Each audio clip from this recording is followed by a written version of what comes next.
لقدها بقى شواذ ثنائي فساد مشير للاشمئزاز، وفضلوا عايشين على كده لحد ما جه يوم 14 نوفمبر 2013. علاء وهو طالع على السطح المحمود لقى زينه في وشه، والبت الصراحه كانت زي القمر، ودي عيال لابسه عرانه، فراح واخدها طالع بيها على السطح. الحقيقه ان الموقف اصعب من انه يضحك، بس كل اللي اقدر اقوله انهم فضلوا يتحرشوا بيها وحاولوا يغتصبوها بكل الطرق، بس البت ما مكنتهمش ابدا، قومتهم بعزم ما فيها. لكن لما صوت الزعيق والصوات بتاع امها والجيران وهم بيدوروا عليها بدا يطلع، العيال خافوا وما بقوش عارفين يعملوا ايه، ما هم لو سابوها هتنزل وتفضحهم، فراحوا شايلينها هيله بيله ومقعدينها على سور المنور وزقينها عشان تقع زينه من الدور ال11 وتنزل، ومفيش لا كلام يتقال ولا يوصف بعض اللي حصل. جنى بنت عندها سنه و8 شهور من قريه في الدقهليه، والعادي في الارياف ان الناس بتسيب عيالها تلعب قدام البيت، الدار امان وكلها عارفه بعضيها، لكن فجاه امها ما لقيتهاش، فخرجت جري تدور عليها، فجارتها قالت لها ايوه انا شفت البنت مع ابراهيم كان شايلها وماشي بيها كده اهو، فطلعوا يجروا على عشه ابراهيم عشان يدخلوا يلاقوا البنت غرقانه في دمها من نزيف الحاد وبتطلع في الروح. واتاري ابراهيم محمود الرفاعي اللي عنده 34 سنه لما نزل يوم الجمعه ولقى الشوارع رايقه والبنت لوحدها ومحدش عينه عليها، طمع فيها وخدها على عش، وهناك فكلها البامبرز واغتصبها. تخيلوا العقليه المريضه الفاسده اللي تعمل كده ببيبي. لا ده كمان لما البوليس سالوا انت عملت كده ليه؟ قال لهم اصلها اغرتني جنسيا. طب ودي عملتها ازاي بقى؟ ايه البامبرز كان عليها رسومات اباحيه؟ يلا هو اخد اعدام وغار في 60 داهيه.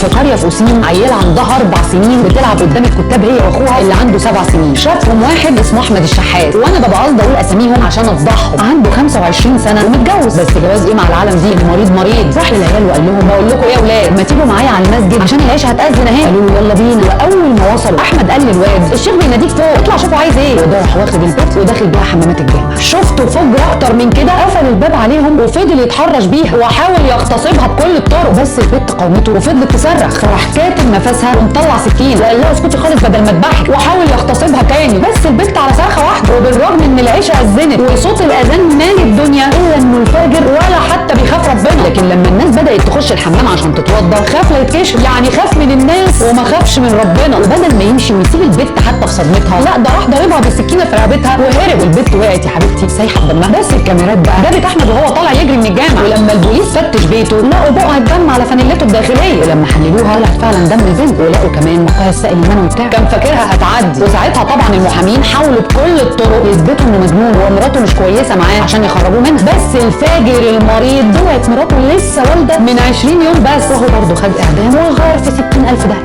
امل بنت عندها 15 سنه بعد ما ابوها وامها نزلوا الشغل الجيران اتفاجئوا بصوت ابن عمتها اندرو وهو بيصرخ ومنهار بيقول الحقونا يا ناس حرامي دخل شقه خالي وقتل امل وهرب. البوليس بقى جه لقى اندرو ايه منهار ومحدش هيجيب حق امل غيري، عشان يفتحوا الكاميرات ويلاقوا المفاجاه اندرو حربي عيل صايع ضايع ومش بس مدمن مخدرات، لا ده كمان مدمن افلام اباحيه كوكتيل فساد مفيش بعد كده، والواد كان مرقد لبنت خاله وبيراقب بيتهم بقاله شهر بحاله لحد ما جه يوم 10 فبراير 2022 لما اتاكد ان البنت لوحدها في البيت، فراح معدي على خاله في المحل وصباح الفل يا خال عايز حاجه اصل رايح مشوار، وراح واخد بعضه وطالع على امل، واول ما فتحت الباب قال لها بق ميه يا امل اصل ريقي ناشف، وده راح داخل وراها وقفل الباب بالترباس وتهجم عليها في المطبخ، قال لها بصي بقى انا شفت لك فيلم اباحي مع واد من البلد، طب ما انا اولى من غريب، ولو ما سمعتيش كلامي انا هفضحك وهخلي اهلك يقتلوك، راح حاطط السكينه على رقبتها وقال لها هقتلك لو ما عملتيش اللي انا عايزه. ساعتها البت اترعبت ما بقتش عارفه تعمل ايه، وهو فضل يتحرش بيها وكان خلاص هيغتصبها، لكن فجاه اخوها جه وفضل يرن الجرس ويتصل بيها على الموبايل وهي عماله تصوت، بس الواد كتم نفسها واداها بالسكينه ببطنها، لكن برضه لما فضلت تصوت راح ذبحها، وعشان يتاكد انها خلصت خالص راح ذبحها تاني، قطع لها عضلات الرقبه والاورده والشرايين والقصبه الهوائيه والمريء، السكينه وصلت لحد الفقرات العنقيه، يعني لو كان كمل شويه انفصل الراس خالص، واول ما اتاكد ان اخوها بعد عن البيت مسح كل بصماته وراح نازل شويه كده وراجع، وعمل الفيلم الهندي اللي حكيته لكم، وهو اتعدم وراح في نفس ال60 ده. وعلى قد ما كل اللي فات ده صعب جدا على قد ما اللي جاي اصعب بكتير.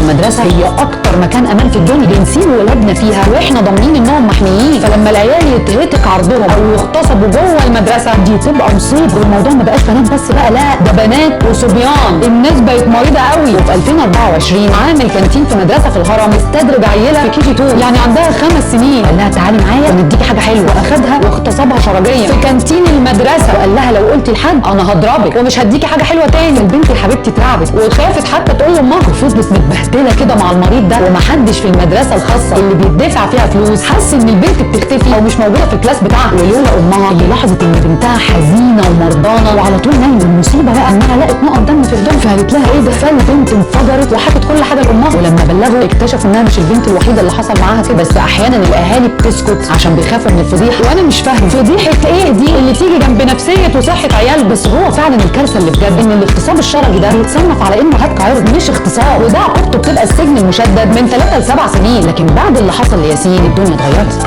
ياسين طفل عنده 5 سنين، امه حست ان ابنها مش كويس وبيعيط على طول ونفسيته متدمره، ولما بيدخل الحمام بيصوت من الالم. فالست قالت لا الموضوع ده مش طبيعي، وفضلت ورا الواد لحد ما قال لها ان في راجل عجوز في المدرسه بيغتصبني. يا ساتر يا رب. الست اخذت ابنها وجري على الدكتور اللي قال لها انه فعلا في اتساع وتهتك في الشرج، وده معناه ان الواد في حد اعتدى عليه. الست كانت هتتجنن وهتموت وتعرف مين الحيوان اللي عمل في ابنها كده. ففتحت صفحه المدرسه وجابت كل اكونتات الموظفين لحد ما جت على صوره الراجل العجوز، وياسين قال لها ايوه هو ده يا ماما، موظف مالي في المدرسه عنده 78 سنه. يخرب بيتك هو انت لسه فيك حيل. الست اخذت ابنها وراحت المدرسه. ياسين يا حبيبي وهو داخل قال لها مامي هي دي الداده اللي كانت بتوديني العم الوحش في الحمام او في الجراج. ده انتوا عصابه بقى. فراحت واخده ابنها وطلع على النيابه، واتهمت الراجل العجوز ومديره المدرسه السايبه. بس الاثنين بقى عملوا المستحيل مع ام ياسين عشان تاخد لها قرشين وتسكت. بس هو مفيش حد بيبيع شرف ولاده ولو بملايين الدنيا. ولما النيابه واجهت ياسين بالعجوز، ياسين عرفوا على طول مره والتانيه، لكن لما قال لها الراجل النضاره والكوفيه ياسين للاسف ما عرفوش 3 مرات. وده طبيعي يعني، ده عيل عنده 5 سنين. بس النيابه ما كانش قدامها غير انها تخلي سبيل الراجل، اصل دي تهمه مش سهله برضه، دي وصمه عار وفضيحه ليه ولاهله مدى الحياه، ده غير السجن بقى. بس وقتها القصه كانت اتفضحت على السوشيال ميديا، وصاحبه اهل ياسين حكت اللي حصل بالتفصيل، وقالت ان الناني بعد اول مره ودت فيها ياسين للراجل ده عشان يغتصبه، ياسين انهار وهي فضلت تهديه وتقول له معلش يا ياسين يا حبيبي اصله كان بيديك حب وهو مش هيعمل كده تاني. بس ياسين راح للمديره وقال لها، والست الفاضله جابت الراجل وزعقت له وضربته بالعصايه وقالت له خلاص يا ياسين انا ضربته وهو مش هيعمل كده تاني. لا والله عداك العيب يا ست، بس خد بالك لو قلت لمامتك او باباك انا هقتلك وهقتلهم. يا بنتي رعبت الواد اللي فضل متحمل وساكت وخايف لحد ما امه اكتشفت. وطبعا بعد ما القضيه بقت ترند النيابه حولت الراجل الحيوان ده للجنايات بتهمه هتك عرض ياسين، وحكمت المحكمه يوم 3 مارس 2025 على العجوز المغتصب المريض بالمؤبد. حكم تاريخي صحيح، اتخفف في النقض ل10 سنين بس وهو باقي في عمره كام 10 سنين، ده غير الفضيحه بقى. وطبعا المديره الفاضله العظيمه بعد ما اتفضحت برضه اتفصلت من شغلها. مدرسه انترناشونال يعني المفروض كل العاملين متنقيين على الفراز، ما الاهالي بيدفعوا كتير. لكن يوم 19 نوفمبر 2025 لقت ابنها اللي في كي جي 2 يعني عيل عنده 4 سنين عنده التهابات شديده في منطقه الشرج. قالت له ايه ده يا حبيبي؟ قال لها يا مامي عمو بيرخم عليا في المدرسه وبيعمل معايا حاجات وحشه انا وواحده زميلتي. يا خبر اسود. الست سمعت الكلام ده وجريت كلمت ام البنت، ولقوا البنت بتقول نفس الكلام. الامهات فتحوا ويب سايت المدرسه وجابوا صور كل اللي شغالين فيها ووروها للعيال اللي فعلا اتعرفوا على 2. فلما البوليس راح المدرسه وقبض على واحد من ال2 دول، رباط الماميز اتقلبت وكل واحده بقت تسال عيالها علشان يكتشفوا ان في 8 اطفال تانيين حصل معاهم كده برضه. يعني 10 اطفال في نفس المدرسه اتعرضوا للتحرش والاغتصاب الشرجي في قلب المدرسه الدوليه. وده طبعا غير اللي سكتوا وما رضيوش يتكلموا عشان الفضيحه. والعيال قالوا ان الناس من اللي بيشتغلوا في المدرسه كانوا بياخدوهم قبل المروح في مخزن تحت الارض او في اوض مستخبيه ويقلعوهم هدومهم ويغتصبوهم، وعشان العيال ما يفتحوش بقهم كانوا بيهددوهم بمطوه، لدرجه ان واحد منهم حط السكينه على رقبه بنت وقال لها لو فتحتي بقك هذبحك انت وباباكي ومامتك واخواتك، ترويع ما بعد ترويع. والمفاجاه بقى ان العيال قالوا انه مع شويه العمال الصيع دول كان بيبقى في واحد مخبي وشه بماسك اسود، ومش ماسك من بتاع الكورونا دول، لا ده حاجه كده باتمان مداري وشه كله، وبرده كان بيتحرش بيهم وبيغتصب. طب مخبي وشك ليه؟ الا اذا كنت معروف جامد في المدرسه وخايف العيال يعرفوك. وطبعا هو زعيم الليله دي كلها، ويمكن هو ده السبب اللي خلى المدرسه تمسح اجزاء معينه من تسجيلات الكاميرات، واللي اكيد كانت هتفضح حد مهم. شكلها هتبقى مفاجاه كبيره، لان النيابه مش بس لقت خلايا بشريه ال4 متهمين على هدوم العيال، لا دول 7، 2 منهم اصلا اعترفوا بكل حاجه. يعني المغتصبين 7 مش 4. ويا عالم العدد